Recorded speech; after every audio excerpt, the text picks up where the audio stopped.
welcome back to my channel. My name is Lolita and this is Budgeting with Spoil Boss.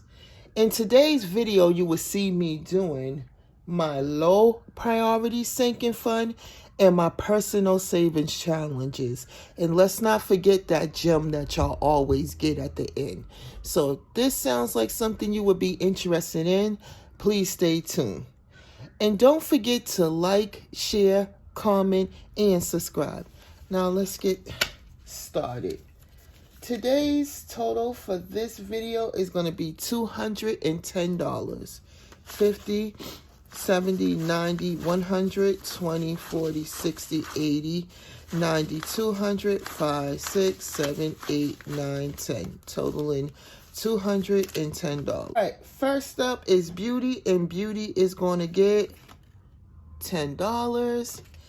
And now Beauty has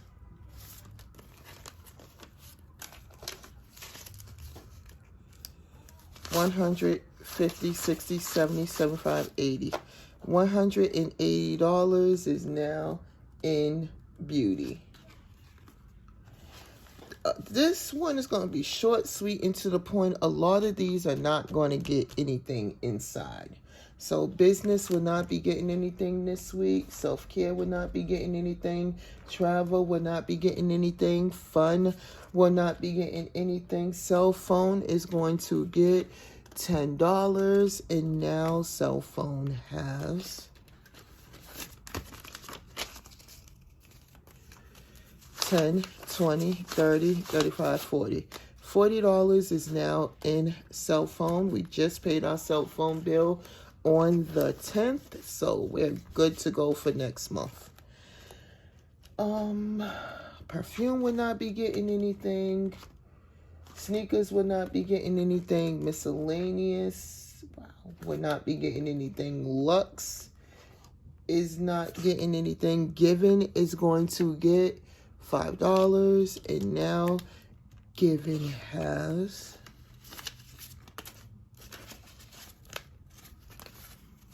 $10, 15, 20.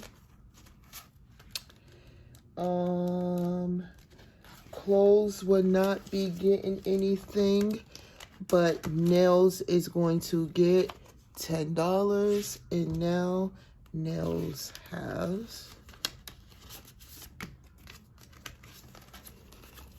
50, 70, 80. $80 is now in nails.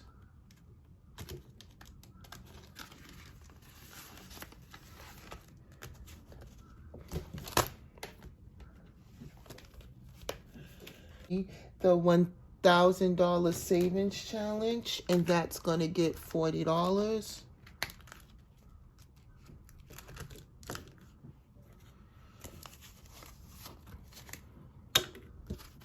20, 40.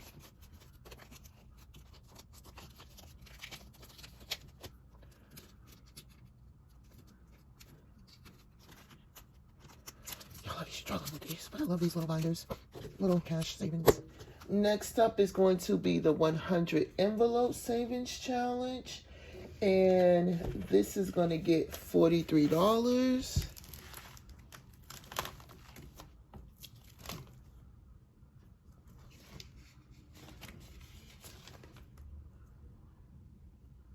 You know what? I think I mixed them. I think this is supposed to get $93, y'all. So, yeah, I think this is supposed to. And actually, it's going to be 91, 50, 70, 91. I accidentally mixed up the 10,000 and the 500, the 100 envelope. Okay. And the $10,000 savings challenge is going to get $43. 20, 40, 1, 2, 3, 4, or $44.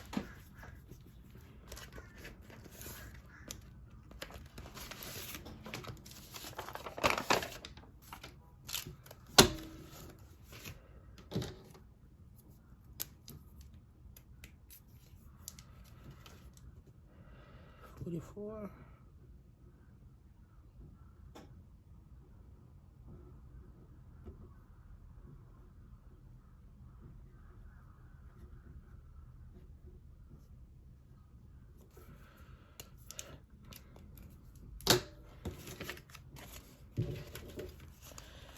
Okay.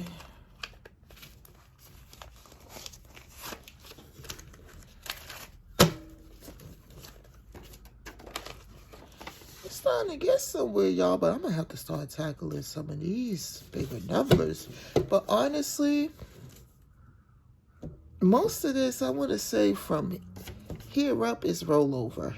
It literally be rollover. From here is me doing my savings challenge. And this is only the 3rd month in the 2nd week. So you got to make it work, y'all. You got to make it work.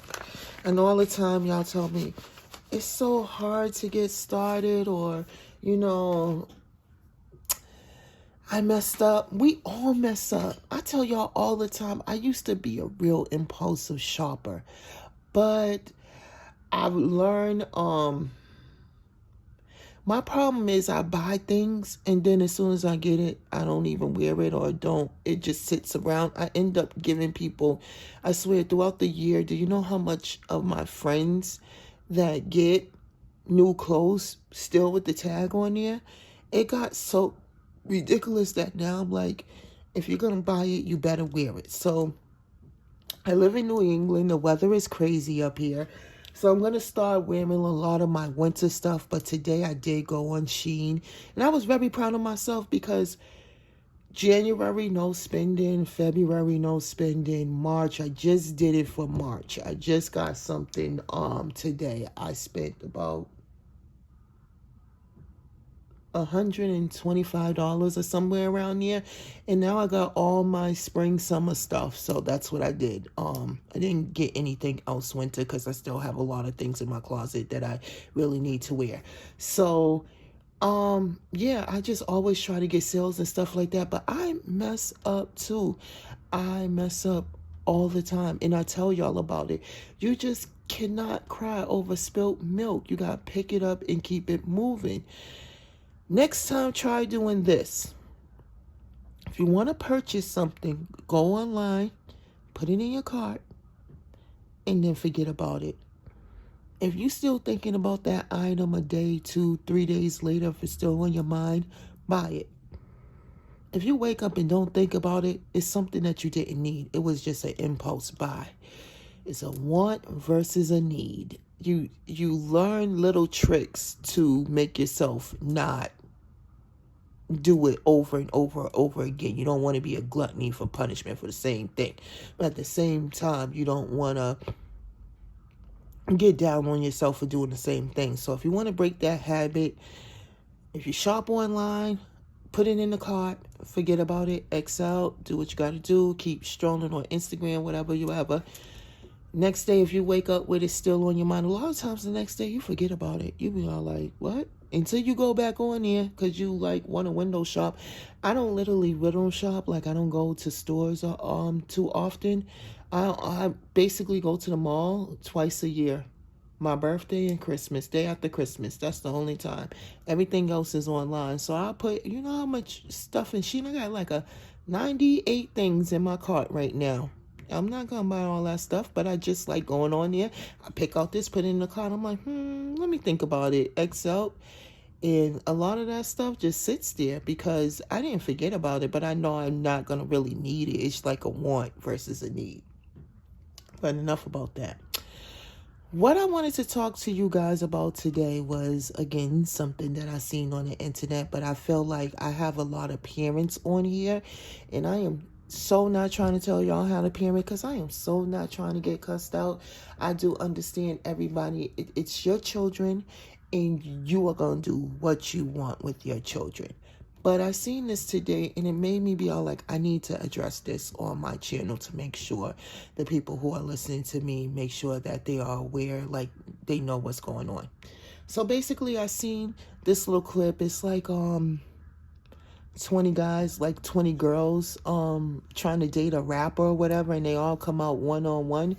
And so it was 2 of them, 2 girls and 2 guys, and they asked the young ladies, like, what is your credit score? And it was so sad because one really did not know what a credit score was. She was like, what is a credit score? And she was dead serious. And the other knew what a credit score was, but she was like, I'm not going to cap. Mine's is mad low. Parents, as soon as your child turns 12, 13 years old, I don't know how it is in your state, but I know in the state of Massachusetts that you can start working at 14 years old. I think a good time to start talking about finances and stuff like that is when the child turns double digits, 10 and older, because you only got 8 more years. So you got a lot of cramming to do in those 8 years. And I feel like children really need to know what a credit score is, how a credit score can impact you, what co-signing is. They need to also know about a checking and a savings account. They need to know about an AYP, annual yielding percentage. That means that at the end of each month, they're going to give you a certain percent based on what your AYP is and based on what you have in your checking and your savings account. So if you have a low yielding AYP, which FYI, if y'all didn't know this, Bank of America and Citizens Bank AYP is 0.01 percentage. That's why at the end of each month when it says dividend, y'all only get cents. I don't care how much money you got in there, you ain't getting a lot of dollars.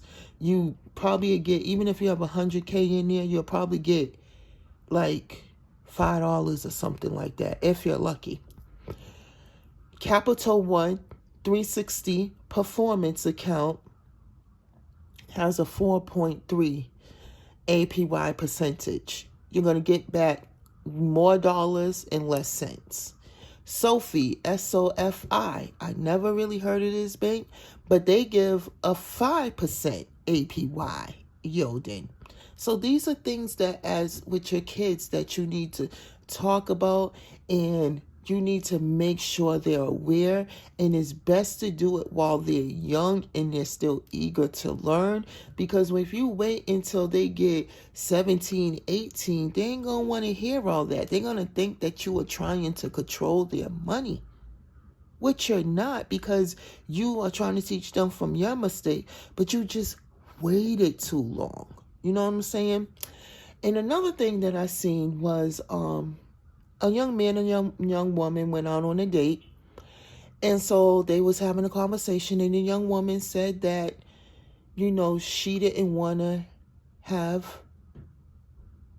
intercourse until she was married. So the dude said, oh, okay, that's fine. I don't have a problem with that.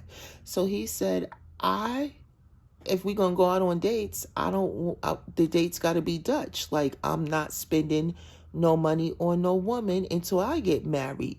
So she got mad, and she's like, oh, well, you only wanted to do it because I said I wasn't going to have intercourse until I get married. He was like, just the same way you want to save yourself, or you want to save a body count less, you want to make your body count as less as possible when you get to your husband.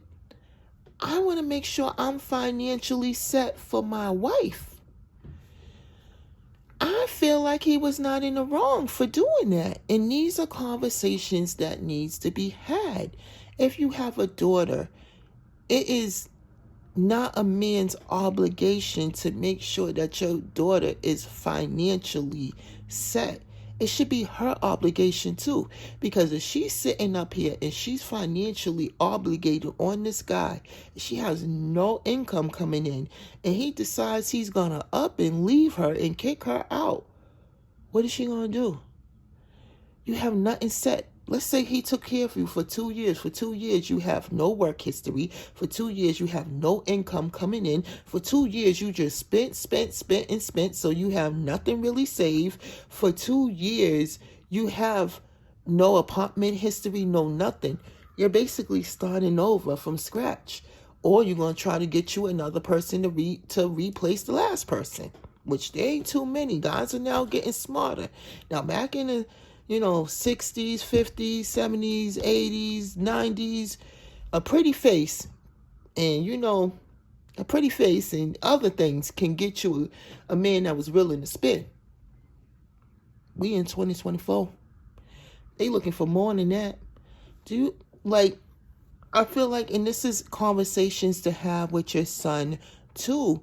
Like, make sure they are aware of what this world has. It's so messed up nowadays that y'all have to make sure that these things are installed in them now. You do not want to wait until they get, I'm going to wait until they get teenagers because I don't want to put anything in their mind. You're not putting anything in your mind. I'm not saying to go out and have a whole conversation about intercourse, this, that, and the third, but you can start putting into their mind, little girls is already asking for milk and this and that in elementary school.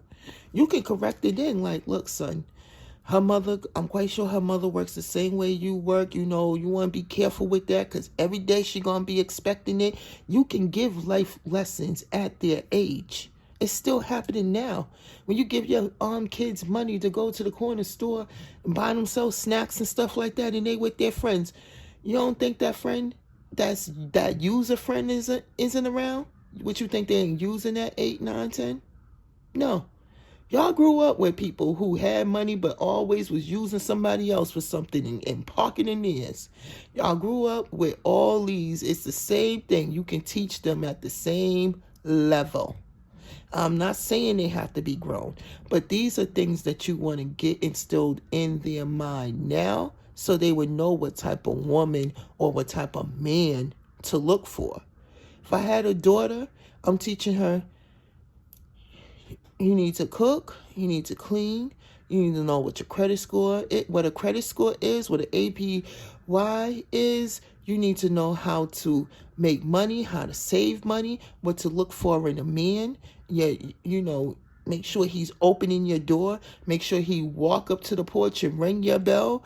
Make sure he introduces himself to your family so your family would know who you going out with. Yes, I'm teaching my son. I'm teaching him. You should not be the only one paying for dates. She should be paying for some of these dates too. You should not be the only one. If you paying to get her hair done, is she ever paying to get your hair cut? I see somewhere else on the internet where a young man lost his job and him and his girl was together for 3 years. For 3 years, he helped her with her bills, helped her to get her hair done, her nails done, anything she wanted. He came on rough times. He said, baby, do you think you can help me pay my mortgage? This woman told him, no. That's your responsibility. Admit it. So he came up. He drafted up something from the first day they started dating all the way up until the day before. And he said, in 3 years, I gave you $22K and you can't help me with my mortgage? We're done. And she's like, oh, he was wrong for that. He's a man. It's his priority. He's a provider. But as a woman, you going to sit there and let your man struggle? This is what you going to do? Nah. My son would have already knew to test her. See what she about. Okay, act like you ain't got it and see what she do. It's better to get rid of her in the beginning, 6 months in, than 3 years down the line, 6 months in, you probably would have only spent $1K.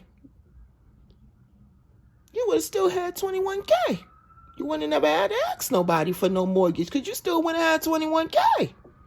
So this is, I don't want y'all to get mad, but I'm just saying we have to teach better to do better. And this is like my budgeting class is going to start again in June. And this is definitely what I'm bringing up. And if a parent feels a certain type of way, I'm going to say I'm sorry, but I'm not sorry. Like maybe my class isn't for them, but I don't see how you're mad when I'm just trying to teach them that make sure you have somebody who is going to help you as much as you help them. I don't think they're going to get mad, but I'm preparing myself for it. But, okay, y'all, I ranted enough. Please like, share, comment, and subscribe. And I'll see y'all the next video. Bye.